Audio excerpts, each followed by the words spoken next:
রঙ্গমঞ্চে যেভাবে উপস্থাপিত করেন তাতে গল্পের বিষয়বস্তুর সাথে যারা দর্শক তাদের একটা যোগসূত্র তৈরি হয়।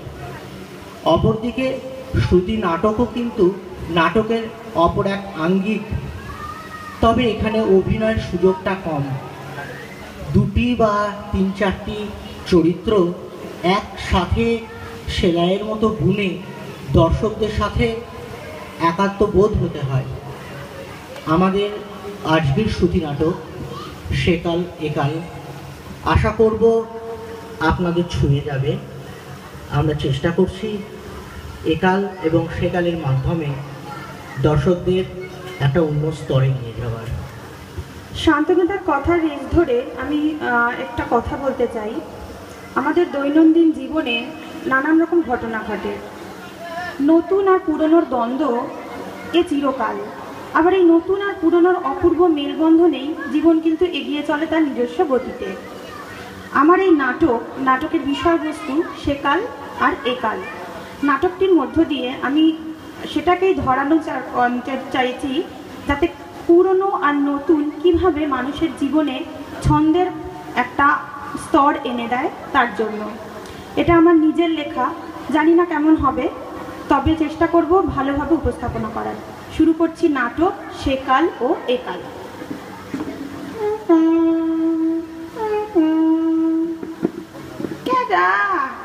আইতাছি, একটু দাঁড়াও বাপু। মাসিমা, আমি হলাম প্রকাশ সামন্ত। আমাদের পাড়ার যে স্বেচ্ছাসেবী সংস্থাটা, আমি তার সদস্য। বলতে পারেন আমার হাতেই এই সংস্থার জন্ম। ও, তা আমার লগে কি কাম? এই বুড়া বয়সে কি সমাজ সেবা করুন? না না মাসিমা, না, আপনাকে কোনো সেবা টেবা করতে হবে না। একটু ভেতরে এসে কথা বলতে পারলে ভালোই হতো। দেহ দেহি ভেতরে আইতে কইতেই ভুল লাগেছি। আও ভিতরে আও, ওই চেয়ার খানটাই না বসো। বলো এবার খোলসা কইরা কত? মাসিমা ধন্যবাদ। আসলে আপনার বাড়ির নিচের তলার ওই বড় ফাঁকা ঘরটা যদি ভাড়া হিসেবে দেন, মানে ভাড়া হিসেবে পেতে চাই আর কি। ভাড়া বলতে সপ্তাহে 2 দিন বা 3 দিনের জন্য। ও আচ্ছা, 2-3 দিনের জন্য ভাড়া দিয়া করবাটা কি? আমরা একটা নতুন প্রজেক্ট নিয়ে কাজ শুরু করছি, এই অ্যাডাল্ট এডুকেশন। এই জন্য এই 2 দিন বা 3 দিনই যথেষ্ট। কি কইলা? Adult education? অ্যাডাল্ট মানে তো ওই সিনেমার পাশে ছোট্ট কইরা লেখা থাকে সমাজ সেবায়, এর কি ভূমিকা? হ্যাঁ, আরে না মাসিমা, অ্যাডাল্ট এডুকেশন হলো একটা শিক্ষা, মানে যারা ধরুন বয়স্ক, কোনো কারণে লেখাপড়া শিখতে পারেননি, তাদের নিয়েই শুরু হবে আমাদের এই প্রয়াস। ও, তা বুঝলাম, কিন্তু তোমরা ওনাদের কি শিখাইবা, মানে কেমনে শিখাইবা? ধরুন প্রথমে বর্ণ পরিচয়, যাতে নাম টান লিখতে পারে, পড়তে শেখানো, আর তার সাথে রামায়ণ, মহাভারত, গীতা, উপনিষদ, মানে ওই বয়স্করা যা একটু পছন্দ করেন আর কি। বাবা, বেশ ভালো, কিন্তু স্টার জলসার যুগে তার মোহ চাইরা তারা আইবে তো। ছাই ভস্য সিরিয়ালগুলা তো রাত দিন মানুষের টাইম না রাখছে। তা মাসিমা একদমই খারাপ কথা বলেননি, মোহ জালি বটে, সিরিয়াল তো নয় যেন রবারে ইলাস্টিক সমানে টেনে টেনে বড় করছে। মহাকাব্যের থেকেও কম কি শেষই তো হতে চায় না। এই যে কইলা না রামায়ণ মহাভারত, ওই সিরিয়ালগুলো এক একখান রামায়ণ মহাভারত, কুজিদাসী মন্থরা, শকুনি, বিভীষণ, দুর্যোধন, দ্রৌপদী সবই আছে। তা তুমি দেখো নাহি এসব? না মাসিমা, আমার আর এসব দেখার সময় কই। নিউজ চ্যানেল আর স্পোর্টস চ্যানেল, তাও তো রিমোট পাওয়াটাও সেই রাত্রি 11টার পর। আমার ছোট্ট প্রিন্সেস আর হোম মিনিস্টারের ঘুমানোর পর। আমাগো সময় আর ওখানকার সময় বিস্তর পারা, বুঝলা? দুপুরবেলায় আমরা কাঁথা সেলাই করতাম, ছাদে বসা বড়ি দিতাম, আম সত্য দিতাম, আচার শুকাইতাম। বাংলাদেশে থাকুন কালে ধানও ভানছি, কুলাই কইরা চাল ঝাড়ছি, বালিতে মুড়ি ভাজছি, নাড়ু পিঠা পায়েস কত কিছুই না বানাইছি। হ্যাঁ মাসিমা, যা বলেছেন, এ যুগের মহিলাদের কাছে এসব তো এখন আর গল্প আর স্বপ্ন বিলাস। এখন তো সব ওই কী সব বেরিয়েছে না, Facebook, WhatsApp, parlour, Kitty party, এই নিয়েই সব মেতে আছে। আমার ধরনই তো মেয়েকে পড়িয়েই ক্লান্ত, তার আবার রান্না করার সময়টা কোথায়? রান্না করে কেডা? ওই করে আর কি, মানে 4 দিনের রান্না একদিনে করে রাখে, তারপর তো ফ্রিজ মাইক্রোওয়েভের দয়ায় বেঁচে আছি আর কি। মাঝে মধ্যে ওই পাশের রেস্টুরেন্ট থেকে পার্সেলে খাবার আসে। এই গরমে রুটি করতে গেলে তার নাকি প্রেশার আবার লো হয়ে যায়। বাপু, কথা কান সত্য। আমার বৌমা তো বাড়িতেই থাকে না, মায়ারে লইয়া টিউশন, স্কুল, সাঁতার, মারপিট, গিটার, কত কি। মাসিমা, মারপিট মারপিট ঠিক বুঝলাম না তো। কি জানি কয়, সাদা একখান ঢল ঢলে পোশাক কইরা লইয়া যায়। ও ওই ক্যারাটে না কুংফু, এতক্ষণে বুঝলাম। নাতনি আমার ঘরেও ইংরাজিতে কথা কয়, হিন্দি সাহে। আমার লগে তো কথা কইতে দেয় না। ওর মা পাশে ভুল কইরা বাংলায় কথা কইরা ফেলে, তাই বোধ হয়। আর কি বলবো মাসিমা, অ্যাডাল্ট এডুকেশন নিয়ে ঢাক পেটাচ্ছি, আর বাড়িতে প্রপার এডুকেশনের বড়ই অভাব। আসলে বাংলা ভাষাটা বোধহয় আমরা ভুলতেই বসেছি। সবই যুগের হাওয়া। আমার বড় পোলা এখানেই থাকে, সকালে বাইর হয় আর আসে সেই রাত 9টা 10টা। বড় চাকরি, বড় কাজ। ছোট পোলা তাহে বিদেশে।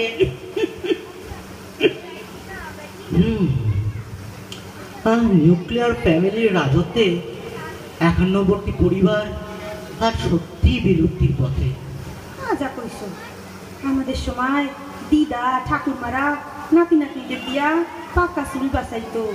আর আমি যদি কোনোদিন নাতনিরে রামায়ণের গল্প শোনাই, বৌমা টাইনা লইয়া যায়, বলে ডোন্ট ওয়েস্ট টাইম। মাসিমা, আপনি ইংরাজিও জানেন? হ্যাঁ, 4 অবধি পড়ছি, তারপর আর স্কুল যাইতে দেয় নাই বাবা। বিয়ার পর আমার স্বামী আমার ইংরাজি শেখাইতো, মনে আছে অন্য কিছু কিছু। বাহ, ভালো তো। রামায়ণ মহাভারতের ক্লাসগুলো নয় আপনি নেবেন, আপনার ভালোও লাগবে, আর সময়টাও দেখবেন কেমন করে কেটে যায়। কি যে কহ, বয়স হয়েছে, কখন কেন মনে রাখতে পারি সব কিছু। মাসিমা, আপনারা কিন্তু অনেক শক্তপোক্ত, আমরা তো সব ভেজাল খেয়ে রোগের সরসজ্জায় শুয়ে আছি। ভেজালি বটে, পোলাপানগুলার খিদা পাইবে আর মায়েরা অমনি লেস কুরকুরা ধরাইয়া দেবে, বড় জোর একখান ম্যাগি। তাও তো শুনছি ওইসব খাওয়া একদমই ঠিক নয়। সেই মোচার ধোকা, শুক্তো, কাঁচকলার কোপ্তা, সব আর জোটেই না। সেই মায়ের হাতের রান্না মনে পড়ে যায়। সবই তো ফ্রায়েড রাইস আর চিলি চিকেন, মেড ইন চায়নার এফেক্টটা হেসেলেও ঢুকেছে, বুঝলেন মাসিমা? আমার ছোট পোলা তো আহেই না এই দেশে, তার বড় কাজ। আমাকে দেশে আইলেই তারে মশা কামড়ায়, দুদিনে লইকা আহে, মনে গুইরা সিনেমা দেখা কাটাইয়া দেয়। একখান নাতি, আমার নাতি আদর করার সুযোগই পাইনি। সবই জেনারেশন গ্যাপ মাসিমা, কি আর বলবো বলুন। মোবাইলের যুগে টেকনোলজির জোয়ার হয়ে ঢুকেছে, আর আমরা গা ভাসিয়ে দেওয়ার নেশায় বুধ। ল্যাপটপ, ট্যাব, অ্যান্ড্রয়েড জীবনটাকে কত সহজ করে তুলেছে। কিন্তু মাসিমা, দিনের শেষে চোখ দুটো বুঝলে যেন মনে হয় কোথাও যেন একটা অন্তঃশ্বাস শূন্য পৃথিবীতে বাস করছি। চারিদিকে শুধু ইঁদুর দৌড়ের লড়াই, টার্গেট আর অ্যাচিভমেন্ট। শেষ হয়ে গেলাম। সবাই শুধু দৌড়াচ্ছি দৌড়াচ্ছি আর দৌড়াচ্ছি। হ, ঠিকই, একদম খাঁটি কথা কইছো, মনের কথা। বাদ দাও এসব, পূজার কেনাকাটি হইল? ওসব ডিপার্টমেন্ট আমি তালা মেরে দিয়েছি, বুঝলেন। আমার স্ত্রী ওই কাজটি করতে বড়ই নিপুণ। আমার যা ডেবিট কার্ড, ক্রেডিট কার্ড আছে, সে দুটো হাতাতে পেরেই মহা খুশি। আগে ভিড় সহ্য করতে পারত। হাতিবাগান, নিউ মার্কেট, গড়িয়াহাট চষে বেড়াতো। আর এখন তার প্রমোশন হয়েছে CC1, CC2, ডায়মন্ড প্লাজা, এইসব তার গন্তব্য। এসির হাওয়ায় ঘুরে ঘুরে শপিং, আর আমার কপালে কোপ। যা কইছো তুমি, ঘরের সুখ শান্তি বজায় রাখতে লেগা মায়া মানুষের ভূমিকায় আসল। আমরা কত কিছু ত্যাগ করছি, কখন আর সেটার বালাই নাই। রান্নাঘর আর পুজোর ঘর, এই নিয়ে আমার চুল পেটকা গেল। জগৎ দাহনের সুযোগই পাই নাই। শাসনের জাতা কলটা কর্ণের কবচুন্ডা লইয়া গেছে। স্ত্রী, মাইয়া, মা যতই দিন পাল্টা, স্বাধীনতা পাই নাই। মাসিমা, দুঃখ করবেন না। দুঃখ করলেই কিন্তু সব শেষ। মাঝে মধ্যে তো হরিদ্বার, বৃন্দাবন, কাশী ঘুরেও আসতে পারেন। সংসারের জাল থেকে মুক্তির কিন্তু এটা ভালো উপায় মাসিমা। যাওয়ার ব্যবস্থা নিয়ে চিন্তা করবেন না। আমাদের সংস্থায় বয়স্ক মানুষদের নিয়ে এমন ট্যুর কিন্তু আমরা প্রায়ই করে থাকি। তাই ভালোই তো, দেখি বড় পোলার লাগে কথা কইয়া। আরে আরে মাসিমা, আস্তে আস্তে আস্তে, এই এমনি এমনি একটু জল খান। পরানটা বাইরাইয়া যায়। কদিন তোমার তুই লোকটা হয়েছে, যখন তখন কাশি। পূজা দিতা বৈশা সে কি কাশি। সকালে উঠা তুলসী পাতা আর মধু খাইলে কাজ হইতো। তা অসুবিধা কোথায়? খাচ্ছেন নাটা কেন? আমি বাবা ঘরের তো বাইরেই না। পোলা আমার ব্যস্ত আর বৌমা আমার বুল্লা যায়, কি করুম। চশমা খান পাল্টাইতে হইবে, চোখে আজকাল ঝাপসা দেখি। বুড়া হইলে বাপমা বাতিলের খাতায়, তখন তাদের লেগা সময় বার করা সত্যই কঠিন। ঘরের কথা কি আর কমু। আরে না না মাসিমা, এসব এখন ঘর ঘর কি কাহানি। আচ্ছা, কাল অফিস থেকে ফেরার পথে মধুর শিশি দিয়ে যাবো আপনাকে, কেমন? আরে না না, তুমি আবার আইবা কেন? আমি আই না। দেখছো সামনে পূজা, কে কইবে? ফ্যানের হাওয়াও গায়ে লাগে না, কি গরমটা না পড়ছে। হ্যাঁ, চারিদিকে যা অবস্থা, একদম ভ্যাপসা গরম। আর প্রকৃতির রঙ্গমঞ্চে 6টা ঋতু আর দেখাই যায় না।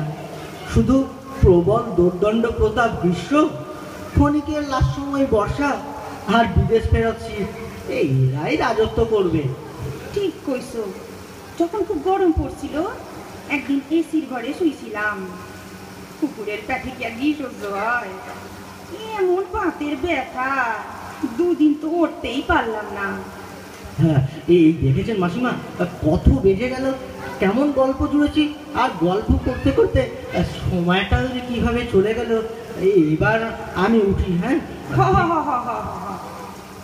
আমারও সন্ধ্যারতি দিতে হইবে, গীতা পাঠও করি একটু। হ্যাঁ মাসিমা, আপনাকে যতই দেখছি ততই অবাক হচ্ছি। আপনি সংস্কৃত জানেন? বাংলাতেই পড়ি, কিন্তু আমার প্রায় সব শ্লোকই মুখস্থ। জানেন, আমার বাবাও কিন্তু সংস্কৃত পণ্ডিত ছিলেন। কত শ্লোক বলতেন, এখন তো আর সেসব শুনিই না। স্পোকেন ইংলিশের জামানায় আর সংস্কৃত আর যেন পাত্তাহীন। মাসিমা, একটা আবদার করি, একটা শ্লোক শোনান না। এই রে, অনেকই তো শোলো, কোনটা কই কত ভাবতে দাও। বাসাংশি জীর্ণানি যথা বিহায় নবানি গৃহাতি নরোহ পরাণি তথা শরীরানি বিহায় জীর্ণন্যানি সংয়াতি নবানি দেহি। মাসিমা কি যে বললেন, মাথার ওপর দিয়ে সব উড়েই গেল। মানেটা কি? ও মানে কইছি তারা, পোশাক পুরানো হইলে আমরা যেমন সেই পোশাক ত্যাগ কইরা নতুন পোশাক পরি, তেমনি আত্মাও পুরানো দেহ ত্যাগ কইরা নতুন দেহ ধারণ করে। বুঝলা? বাহ, অপূর্ব। আপনি যেন আমার ঠিক বাবার মতোই বোঝালেন। কত তো আড্ডা দিই, কথা বলি, কিন্তু আপনার সাথে কিছুক্ষণ কাটানোর সময় পুরানো নতুন কথা, চাওয়া পাওয়ার হিসাব সব যেন মনটাতে কেমন দুলিয়ে দিয়ে গেল। আচ্ছা, ছেলেদের সাথে ভাড়ার ব্যাপারটা নিয়ে একটু কথা বলে নেবেন মাসিমা। পুজোর পর থেকেই তাহলে শুরু করব আমাদের নতুন অভিযান। বাবা, আমার ভুল বুঝো না, তোমার প্রাথমে একখান কথা কর্ণের দরকার ছিল। এই বাসাখান আমার স্বামীর নিজের হাতের বানালো, কিন্তু আমার দুই পোলাই চায় এটা ভাঙ্গা একটা ফ্ল্যাট করণের। কি বলছেন? এত সুন্দর বাড়িটা ভেঙে ফ্ল্যাট? হ্যাঁ, প্রমোটারের সাথে কথাও হয়ে গেছে, কবে তো যেন কাজ শুরু হইতে জানি না। এই দেখো মাসিমা, মাসিমা কাঁদবেন না, কাঁদবেন না প্লিজ, মন খারাপ একদম করবেন না। কথা বলুন, ভালো করে ছেলেদের বোঝান, তাহলেই তো হবে। দেখি কথা বলা। ঠিক আছে, তুমি আর একদিন আইসো। নিশ্চয়ই নিশ্চয়ই আসবো মাসিমা। দশমীর পর একদিন এসে নাড়ু নিমকি খেয়ে যাব, কিন্তু ঘর ভাড়া পাবো কিনা জানি না। তবে একটা উপকার কিন্তু হলো, আমি কিন্তু আমার একজন নতুন মাসিমাকে পেলাম। ঠিক কইছো, তোমার লাগে কথা কইয়া আমারও খুব ভালো লাগলো। আইসো মাঝে মাঝে সময় পাইলে, কথা কনে তো আর লোক পাই না। মাসিমা আজকে তাহলে উঠি, আর যদি অনুমতি দেন ওঠার আগে একটা প্রণাম করি। থাক থাক থাক থাক থাক থাক। ভালো থাকো, সুখে থাকো বাবা। নমস্কার। নমস্কার।